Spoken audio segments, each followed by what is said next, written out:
Está con nosotros precisamente Marisabel Sedano, directora de DEMOS, Estudio para la Defensa de los Derechos de la Mujer, para conversar con nosotros sobre este compromiso que esperemos se cumpla de las autoridades judiciales para proteger a las víctimas de violación sexual. ¿Qué tal, Marisabel? Buenas tardes, bienvenida. Buenas tardes, Sigrid, gracias por la oportunidad. Cuéntanos un poco, ¿son estas buenas o malas noticias? Estábamos viendo algunas de las cifras que, por ejemplo, una de las campañas impulsadas por DEMOS sacaba, ¿no? Y por otras organizaciones, por supuesto. En esta campaña Déjala Decidir, el 34% de niñas y adolescentes entre 10 y 19 años víctimas de violación sexual resultan embarazadas, ¿no? Sí. Lamentablemente, el problema de la violencia sexual es una de las expresiones de la violencia machista más extendidas, más generalizadas, cotidianas e impunes, ¿no? Ese es lo grave también del problema. Y el Ministerio de la Mujer, que suele atender a través de los centros de emergencia mujer un promedio de 4.000 casos de violencia sexual anualmente, reportaba en el año 2010 que de toda esa cantidad, por lo menos unos 237 casos fueron de víctimas de violación sexual, que además fueron víctimas de embarazos forzados, ¿no? Incluyendo a un par de niñas de 11 años de edad, ¿no? La data es evidente. El Observatorio de Criminalidad del Ministerio Público reporta más de 17.000 casos investigados al año, lo que da un 48 casos aproximadamente cada día, pues pocos son los casos que cuentan con defensa pública, menos del 1%. Hay todavía un grave problema de revictimización y de prejuicios y estereotipos de género cuando se atiende a las víctimas, cuando se investiga, cuando se valora las pruebas, cuando se juzga, cuando se sentencia, ¿no? Y eso es lo que pretende erradicar todo este movimiento por acceso a la justicia para las víctimas de violencia sexual. Ahora, todas estas solicitudes que corresponden pues precisamente a la protección de las mujeres, en especial estas víctimas de violencia sexual, se han otorgado a las autoridades judiciales. ¿En qué ha consistido un poco el compromiso? Porque por un lado están los casos denunciados, que son pocos, pero por otro lado también está la campaña para que cada vez se pierda el miedo a hacer la denuncia y que finalmente esto... Claro, si encuentra justicia, si las mujeres ven pues que se hace justicia, va a haber también un incentivo, una motivación para denunciar. No puede ser que solamente 5 de cada 100 violaciones se denuncien en nuestro país. Exactamente. Existe una cultura machista que justifica la violación sexual y que nos responsabiliza, nos acusa de provocarlas, ¿no? Basta ya con ese tipo de pensamiento, ¿no? Nosotras, a través de la campaña Un Hombre No Viola, cuestionamos ese tipo de creencia, sobre todo cuando la tiene un juez, cuando la tiene un fiscal, que tiene que preguntarle más de 10 veces a una víctima para que cree convicción de que le están diciendo la verdad, ¿no? Nosotras hemos hecho un diálogo ciudadano de acceso a la justicia, un diálogo nacional de acceso a la justicia, en alianza con la Defensoría del Pueblo y con organizaciones de mujeres de 6 distritos judiciales: Cajamarca, Arequipa, Junín, Huancavelica, San Martín y Lima. Con todas estas organizaciones que están los consejos regionales de la mujer, la Red Nacional de Promoción de la Mujer, feministas, lesbianas, mujeres de base, hemos hecho llegar nuestras propuestas, en primer lugar, al Consejo Nacional de la Magistratura, para que al momento que evalúe a magistrados y magistradas lo haga con perspectiva de género y también pueda descartar el machismo en los magistrados. Tenemos que en el año 2013 vimos 100 videos de entrevistas a magistrados y magistradas, varios de ellos con denuncias de violencia familiar, y no se les hace un examen exhaustivo y basta con que ellos digan que fue un error o que ya está consignado. Y ahora son las elecciones, además, dicho sea de paso, ¿no? Hay varios concursos que se hacen al año, tanto para ratificar como para ascender, y nosotras consideramos que debe haber una guía con criterios de evaluación desde una perspectiva de género, para que aquellos que ven casos de violaciones sexuales mínimamente conozcan el Acuerdo Plenario 1/2011, que indica cómo deben valorarse las pruebas en los delitos sexuales.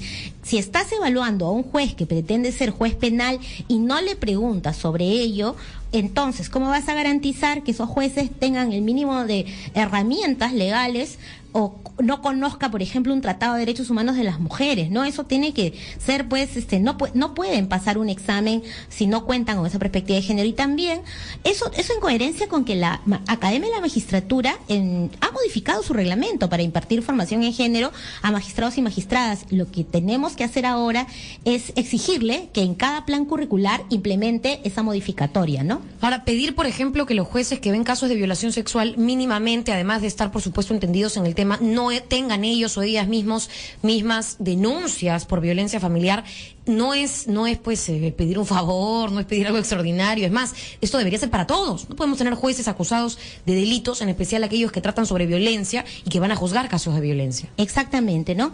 Y también hemos pedido al fiscal de la Nación que pueda... Al interino, ¿no? Me imagino, con quien se está conversando. Exactamente. Lamentablemente no acudió ese día y eso sí estamos esperando que vía la Defensoría del Pueblo podamos llegar a su despacho, porque no es posible, como señalo, que una víctima tenga que declarar múltiples veces. Hay el derecho a declaración única de las niñas y adolescentes. Las mujeres adultas también deben tener ese derecho, eso trae nuestras exigencias. Y para que esto se garantice deben haber más cámaras GESEL, que son estos espacios con personal especializado que toma declaración en condiciones seguras, privadas, de confianza y de preferencia en el idioma materno de las víctimas, ¿no? Uh-huh. Entonces, solo hay 32 cámaras GESEL en todo el país. Hay regiones en que no hay ninguna, como la región Huancavelica, y que están rogando porque se les asigne un psicólogo o psicóloga a su sala de entrevista única. Nosotras hemos sido enfáticas en que el Ministerio de Economía y Finanzas debe atender este problema, debe aceptar las solicitudes de incremento de presupuesto en el Ministerio Público, tanto para la creación de cámaras GESEL como para fortalecer la unidad de víctimas y testigos. Esa unidad se crea con la reforma procesal penal, debe prestar asesoría legal, psicológica y garantizar que cuando un magistrado dicta medidas de protección, como por ejemplo que salga el violador de la casa de la víctima, que no conviva con ella, ¿no?, lo hagan eficaz. Pero si no tiene, si del 100% de su presupuesto el MEF le aprueba la tercera parte y el Congreso no dice nada en ese momento, es porque este problema, como bien se ha dicho acá en otros espacios, en Radio Exitosa, en otros espacios, pues no interesa, no es de agenda pública. Y para eso estamos nosotras, mujeres organizadas y lideresas de 6 distritos judiciales de todo el país, para seguir proponiendo soluciones. Hay otra de las peticiones, y todo esto aparentemente también compete pues a las responsables o los responsables del Poder Judicial de empezar a implementar. Ustedes han pedido que se aumente, por ejemplo, el número, la implementación de más cámaras GESEL, para los que no saben, que son salas especiales para obtener la declaración de las víctimas de agresiones sexuales. ¿Cuál es la importancia de que haya más también? Cuéntanos un poco. Sí, queremos que haya por lo menos una en cada fiscalía. Es que repito, ¿no? Si una víctima tiene que ir a la comisaría, a medicina legal, a la fiscalía, luego tiene que pasar por juicio oral, ¿por qué no se da la declaración por una sola vez ante el personal especializado en condiciones de seguridad, privacidad y confianza en el idioma materno, y además grabadas, porque eso es lo que hace en la cámara GESEL, ¿no? Esta sala se toma la declaración y se graba. Porque digamos que no es tan cómodo que una mujer vaya contándole el episodio de violación sexual que nos imaginamos quiere superar a diferentes autoridades, diferentes veces, que sea pues pasada por un montón de personas que, dicho sea de paso, no tratan a las víctimas de violencia como quizás también correspondería, ¿no? Además, porque aunque hay un acuerdo plenario 1/2011 de valoración de adecuada de pruebas en delitos sexuales que te dice que ya no le puedes preguntar el pasado sexual a la víctima, que no necesita una víctima demostrar que resistió físicamente para probar que no consintió, que no se puede archivar el caso por la mera retractación de la víctima. Los jueces suelen ser muy exigentes con la coherencia, con la veracidad, con la verosimilitud, con la firmeza y la tenacidad con que las víctimas sostienen un testimonio, ¿no? A la mínima contradicción, indubio pro reo, ¿no? Presunción de inocencia, duda a favor del acusado, ¿no? Pero cuando tú vas a declarar y te dan la cita para 2 o 3 meses después, porque no hay cámaras GESEL, y como niña y adolescente tienes que pasar por una cámara GESEL, ¿no? Cuando tú vas a declarar y luego pasan tanto tiempo y por defensa, por cuidado propio, tú empiezas a olvidar ese episodio traumático, vienen las contradicciones, las omisiones, y eso se usa muchas veces para exculpar a los violadores, ¿no? Entonces, no podemos, pues, como digo, permitir que eso siga sucediendo. Además, como mencioné, menos de la gente que ha denunciado, que se ha atrevido a denunciar, cuenta con defensor o defensora de oficio, con abogado o abogada que el Ministerio de Justicia proporcione. En el diálogo ciudadano, el viceministro de Derechos Humanos, el doctor Ávila, anunció la creación de un mega consultorio jurídico Alegra que brinda en Lima apoyo con más de 40 profesionales, abogados, psicólogos. Eso es una buena noticia, sí, ¿no? Una primera buena noticia. Claro, y que van a gestionar el incremento de 100 defensores públicos de oficio más. La verdad es que igual queda corto, pero ya hay que ir progresivamente mejorando la cobertura y la calidad de los servicios, ¿no?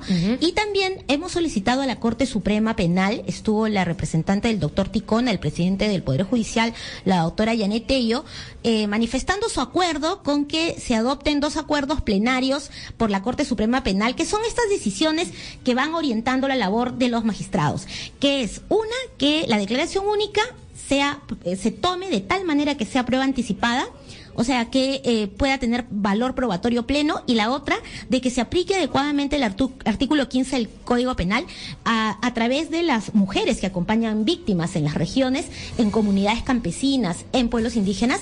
Sabemos que ese artículo que es que atenúa o quita la pena a quien por error de interpretación cultural condicionado no sabe que en su cultura violar es un delito, lo cual ya en este país debe de llevarnos a duda de que en algún lugar violar no se sepa que es un delito, pero igual muchas veces la defensa dice que porque es costumbre que las niñas y adolescentes inicien relaciones sexuales a los 10, 11, 12 años, que nos ha pasado, que hemos encontrado fiscales y jueces que te dicen eso, que te dicen, no, es que en esa comunidad eso sucede, es normal que una persona adulta tenga relaciones sexuales con una niña de esas edades.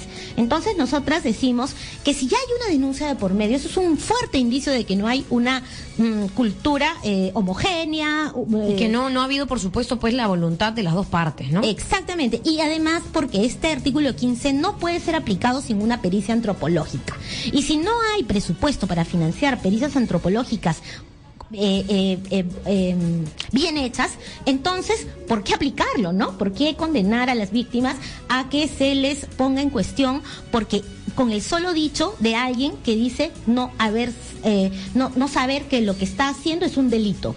Además, existe una norma en el Código Penal por la que toda persona que tiene relaciones sexuales con una persona de menos de 14 años está cometiendo violación, sí o sí.